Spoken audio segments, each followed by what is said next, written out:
Halo semuanya, perkenalkan nama saya Putra Vitalis Daniel dengan NIM 03041282227094 dari jurusan Teknik Elektro angkatan 2022 dari Universitas Sriwijaya Kampus Indralaya. Di sini saya akan menjelaskan tentang bab 1 dari modul 1, buku wajib pendidikan kewarganegaraan bagi jenjang mahasiswa.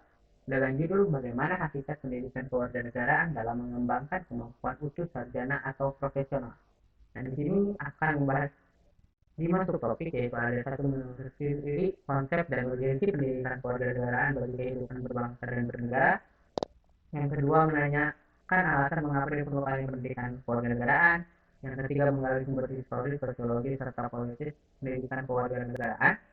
Yang keempat, itu membangun dinamika ataupun argumen tentang pendidikan kewarganegaraan. Yang kelima, yaitu mengembangkan esensi dan urgensi pendidikan kewarganegaraan bagi masa depan. Mari kita simak materi. Oke. Nah, yang pertama itu menelusuri konsep dan urgensi pendidikan kewarganegaraan dalam kecerdasan kehidupan bangsa. Nah, untuk memahami ini, kita harus mengetahui dulu konsep warga negara itu apa. Nah, warga negara itu adalah warga yang dari sebuah negara, kelompok manusia yang hidup di sebuah wilayah dengan hukum tertentu yang memiliki hak dan kewajiban.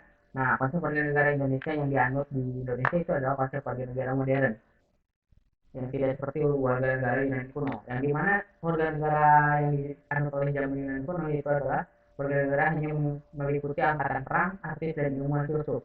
Nah, sedangkan warga negara modern itu yang dianut Indonesia itu menurut undang-undang yang berlaku saat ini, warga negara yang termasuk warga negara Indonesia adalah meliputi TNI, Polri, petani, pedagang, dan profesi serta kelompok masyarakat lainnya yang telah memenuhi syarat menurut undang-undang. Nah, tentunya setelah kita memahami konsep warga negara, kita harus tahu apa sih arti pendidikan kewarganegaraan itu. Nah, secara etimologis pendidikan kewarganegaraan berasal dari kata pendidikan dan kata kewarganegaraan. Nah, pendidikan berarti usaha sadar dan terencana untuk mewujudkan suasana belajar dan proses pembelajaran agar peserta didik secara aktif mengembangkan potensi dirinya. Sedangkan kewarganegaraan adalah segala hal ihwal yang berhubungan dengan warga negara. Oke, warga negara itu tadi seperti dijelaskan di awal ya, adalah soal kelompok manusia yang tinggal di wilayah tertentu dengan hukum dan dia yang memiliki hak dan kewajiban. Nah, secara yuridis, pendidikan kewarganegaraan itu dimaksudkan untuk membentuk peserta didik menjadi manusia yang memiliki rasa kebangsaan dan cinta tanah air. Gitu. Jadi, pendidikan kewarganegaraan ini membantu para peserta didiknya untuk mencintai tanah air sendiri. Jadi, menyadarkan mereka bahwa tanah air itu kita harus cinta pada tanah air atau kebangsaan yang kita miliki. Nah, secara terminologis, pendidikan kewarganegaraan adalah program pendidikan yang berintikan demokrasi politik. Nah, diperluas dengan sumber-sumber pengetahuan lainnya, pengaruh-pengaruh positif dari pendidikan sekolah, masyarakat, dan orang tua. Kesemuanya itu diproses guna melatih para siswa ataupun para pendidik peserta didik yang mempelajari pendidikan kewarganegaraan untuk berpikir kritis, analitis, bersikap dan bertindak demokratis dalam mempersiapkan hidup demokratis berdasarkan Pancasila dan Undang-Undang 1945. Oke, nah kita sudah memahami ya konsep warga negara dan pendidikan kewarganegaraan. Nah, kemudian kita masuk ke subbab selanjutnya. Oke. Nah, menanya mengapa diperlukannya pendidikan kewarganegaraan. Nah, setelah kegiatan melalui konsep pendidikan kewarganegaraan, tentunya banyak pertanyaan yang muncul di kepala kita kan. Banyak. Nah, ini harus pertanyaan yang harus dijawab lebih lanjut lagi dengan menelusuri istilah-istilah tentang pendidikan kewarganegaraan. Nah, oke. Okay. Nah, setelah kita menelusuri istilah-istilah pendidikan kewarganegaraan, nah kita kan pasti searching di internet mungkin bisa mengetahui apa pendidikan kewarganegaraan di tempat lain gimana sih di negara lain gitu, atau civic atau citizenship education di negara lain itu gimana sih. Nah, setelah setelah kita menelusuri itu, kita kan pasti membaca mengapa gitu setiap negara ini menyelenggarakan pendidikan kewarganegaraan pada warganya. Nah, setelah kita menelusuri itu, nah kita harus mencermati arti dan maksud pendidikan kewarganegaraan sebagaimana yang ditegaskan dalam Undang-Undang Republik Indonesia Nomor 20 Tahun 2003 tentang Sistem Pendidikan Nasional yang menekankan pada pembentukan warga negara agar memberikan rasa kebanggaan dan cinta tanah air. Nah, diperlukannya pendidikan kewarganegaraan untuk dipelajari yaitu untuk menimbulkan rasa cinta tanah air atau kebangsaan. Nah, pada diri yang mempelajarinya gitu harus diajarkan pada warga dan itu wajib. Jika seorang warga negara tidak memiliki rasa cinta dan kebangsaan pada tanah airnya, gimana dia akan menjadi warga negara tersebut dan bangga sebagai warga negara. Nah, tujuan pendidikan keluarga negaraan ini itu makanya diperlukan oleh setiap negara, yaitu agar setiap warga negaranya memiliki rasa cinta tanah air pada negaranya, gitu. Sehingga negara itu pun tidak hancur kemudian. Nah, setelah kita mengetahui mengapa diperlukannya itu seperti apa, kenapa sih diperlukan banget sih pendidikan keluarga negaranya, itu intinya itu untuk membuat warga negaranya itu menjadi cinta tanah air dan memiliki rasa kebangsaan yang besar gitu, pada tanah air yang dia tempati gitu, negara yang ditempati gitu. Nah, sudah mengapa diperlukan, dan juga pendidikan keluarga negaraan itu gunanya membentuk warga negara ini jadi dibentuk cinta tanah air gitu loh. Itu. Kemudian kita masuk ke yang ketiga, yaitu menggali sumber historis, sosiologis, dan politis tentang pendidikan kewarganegaraan Indonesia. Nah, secara historis, pendidikan kewarganegaraan Indonesia itu dimulai dari organisasi Budi Utomo yang dimulai tahun 1908. Nah, dari sini rasa tumbuh kesadaran bangsa Indonesia itu dimulai. Walaupun waktu itu namanya bangsanya itu belum belum bangsa Indonesia.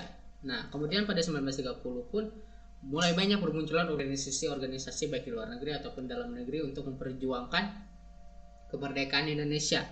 Nah, walaupun akhirnya setelah perjuangan yang panjang dan melewati hal yang berdarah-darah, akhirnya pada 17 Agustus 1945 Indonesia pun akhirnya merdeka atas nama Soekarno-Hatta, atas nama bangsa Indonesia. Nah, walaupun sudah merdeka tetapi para penjajah itu tidak rela melepaskan Indonesia begitu saja, karena Indonesia itu tanah yang eksotis dan mungkin surga bagi mereka. Nah, oleh karena itu perjuangan pun belum selesai. Nah, bagaimana cara menghadapi penjajahan-penjajahan itu yang ingin mengambil kembali? Nah, adalah sekarang masuk ke sumber sosiologis pendidikan kewarganegaraan. Nah, pada zaman itu pendidikan kewarganegaraan itu hanya diajarkan pada mungkin pemimpin-pemimpin bangsanya saja. Nah, pemimpin-pemimpin bangsa ini kemudian membakar semangat rakyat dan memberitahu bahwa untuk mengusir kita itu harus cinta tanah air. Nah, ini merupakan pendidikan kewarganegaraan secara sosiologis melalui dimensi sosial kultural, seperti melalui pemimpin bangsa itu melalui dakwah-dakwah atau pidato-pidato kiai-kiai dari pesantren atau pejuang-pejuang bangsa itu menjelaskan kepada masyarakat bahwa kita harus membangun rasa cinta tanah air gitu kepada kita, jadi sehingga membakar rasa semangat mereka untuk mengusir penjajah. Nah, itu secara sosiologis.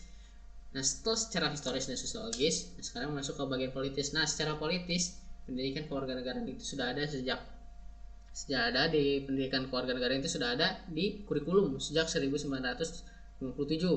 Nah, ini pada awal Orde Lama, yaitu tahun 1957 itu pendidikan kewarganegaraan itu membahas tentang cara memperoleh dan kehilangan kewarganegaraan. Nah, kemudian pada Civic 1961 lebih banyak membahas tentang kebangkitan nasional, undang-undang dasar, pidato-pidato politik kenegaraan, dan karakter building, yaitu pembangunan karakter bangsa Indonesia.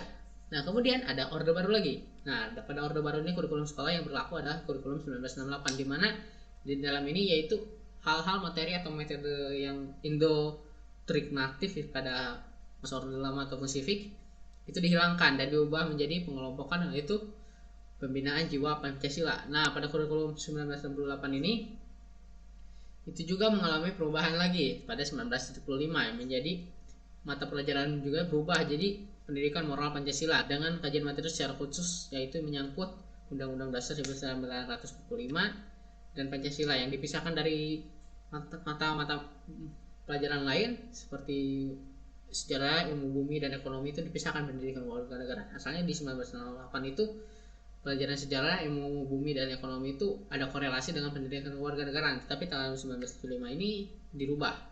Oke, secara historis PKN itu atau pendidikan warga negara di Indonesia itu mengalami perubahan baik istilah maupun substansi sesuai dengan perkembangannya. Secara sosiologis pun berubah juga tergantung masyarakatnya, dan secara politis terus berubah mengikuti sistem ketatanegaraan dan pemerintahan. Oke, sekarang masuk ke membangun argumen tentang dinamika. Nah, pendidikan kewarganegaraan yang berlaku di suatu negara perlu memperhatikan kondisi masyarakat. Nah, tantangan yang terjadi karena mematahkan kondisi masyarakat itu tidak hanya didasarkan pada negara konstitusi yang bersangkutan, tetapi juga tergantung pada tuntutan perkembangan zaman, di mana masyarakat juga yang mengalami perkembangan zaman itu ya. Dan masa depan, misalnya kecenderungan masa depan bangsa meliputi tentang HAM, pelaksanaan demokrasi, dan lingkungan hidup. Nah, kemudian tantangan di era globalisasi yang ditandai oleh perkembangan yang begitu cepat dalam bidang teknologi informasi mengakibatkan perubahan dalam semua tatanan. kehidupan termasuk perilaku warga negaranya. Nah, seperti ini berkorelasi dengan yang tadi ya, pendidikan warga negaraan itu perilaku di suatu negara itu perlu memperhatikan kondisi masyarakatnya. Nah, ini berhubungan sekali ya. Nah, kecenderungan perilaku warga negara ini ada dua, yaitu perilaku positif dan negatif. Nah, pendidikan warga negara ini perlu ada untuk mendorong warga negara memanfaatkan hal-hal positifnya agar perkembangan iptek ini tidak menjadi negatif untuk membangun negara bangsa. Sebaliknya yang negatif-negatif harus perlu diintervensikan, intervensi, dan perlu dilawan, disisihkan lah supaya perilaku warga negara itu tidak terjadi terus menerus dan berkembang buruk ke depannya. Masuk ke yang kelima, yaitu mendeskripsikan esensi dan urgensi pendidikan kewarganegaraan untuk masa depan. Nah, nasib sebuah bangsa tidak ditentukan oleh bangsa lain, melainkan sangat tergantung pada kemampuan bangsa sendiri. Nah, apakah Indonesia akan menjadi negara maju? Kita tidak tahu, itu bergantung pada kita sendiri sebagai anak muda, termasuk saya ya.